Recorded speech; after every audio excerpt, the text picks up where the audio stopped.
हम भगवद गीता से एक श्लोक पढ़ते हैं। सो लेट्स सी आज भगवद गीता से हमारे लिए क्या श्लोक निकल करके आती है।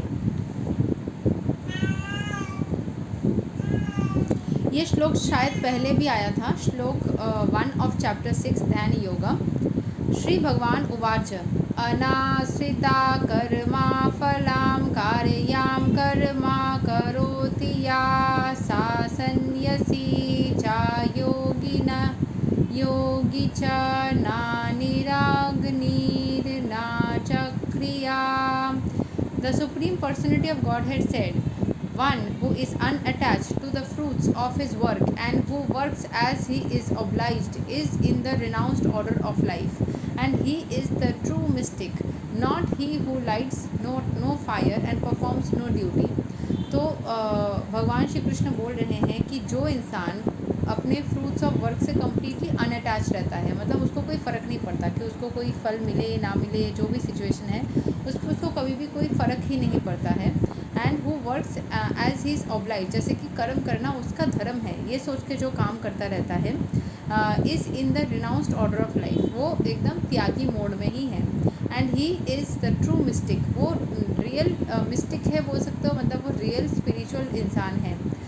Not he who lights no fire performs no duty, मतलब जो कोई फायर लाइट नहीं करता, कोई ड्यूटी नहीं करता, कोई भी काम नहीं करता, वैसा नहीं करना है। आपको काम करना ज़रूर है, लेकिन उसकी फल की एक्सपेक्टेशन नहीं रखनी है। You need to work, but you have to work in the renounced order of life. That means you don't need to have proper expectations, आपको एक्सपेक्टेशंस नहीं रखनी है अपने काम की। In this chapter, the Lord explains that the process of the eightfold yoga system is a means to control the mind and the senses.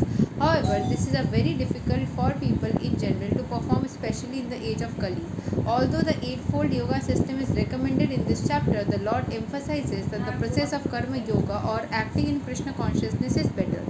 Everyone acts in this world to maintain his family and their paraphernalia, but no one is working without some self-interest, some personal gratification, be it concentrated or extended. The criterion of perfection is to act in Krishna consciousness and not with a view to enjoying the fruits of action. हमारा काम का धर्म रहना चाहिए कि हमें काम करना है, इसीलिए हम कर रहे हैं, नॉट कि हमको उसका कोई फल चाहिए.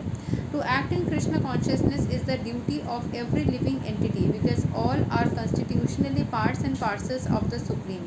The parts of the body work for the satisfaction of the whole body. The limbs of the body do not act for self-satisfaction, but for the satisfaction of the complete whole.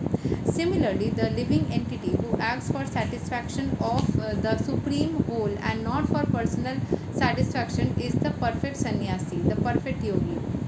The sannyasis sometimes artificially think that they have become liberated from all material duties. सन्यासीस को लगता है कि वो सब material duties से ऊपर उठ गए हैं, and therefore they cease to perform agnihotra yajnas, fire sacrifices, but actually they are self interested because their goal is to become one with the impersonal Brahman. वो भगवान के साथ एक होने के लिए काम कर रहे हैं. Such a desire is greater than any material desire, but it is not without self interest. Similarly, the mystic yogi who practices the yoga system with half-open eyes, ceasing all material activities, desires some satisfaction for his personal self. But a person acting in Krishna consciousness works for the satisfaction of the whole without self-interest. A Krishna conscious person has no desire for self-satisfaction. His criterion of success is the satisfaction of Krishna, and thus he is the perfect sannyasi or perfect yogi.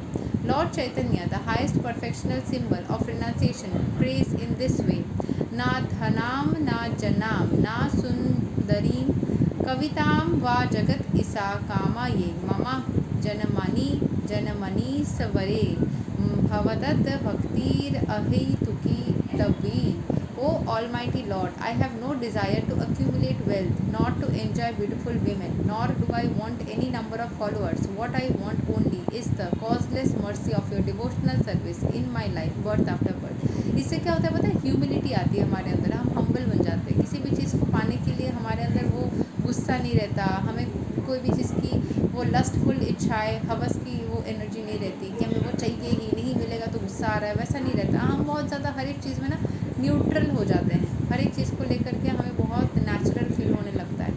सो ये जो मतलब मतलब चीज़ें हो रही है ना, जैसे स्टेप बाय स्टेप चीज़ें चल रही है, इससे हमें लाइफ में जो भी सिचुएशन आ रही है उसमें हमें न्यूट्रल रहना है और भगवान के ऊपर हर एक चीज़ को जो भी करना है सिर्फ ईश्वर को समर्पित कर देना है, उनकी खुशी के लिए करना है, सिर्फ उनके लिए करना है, तभी हमारा जीवन बहुत सुख से भरा रहेगा। यही तक है आज का भगवद गीता का श्लोक। अगले दिन हम और एक श्लोक पढ़ेंगे। तब तक के लिए हरे कृष्णा, राधे राधे, जय श्री राम।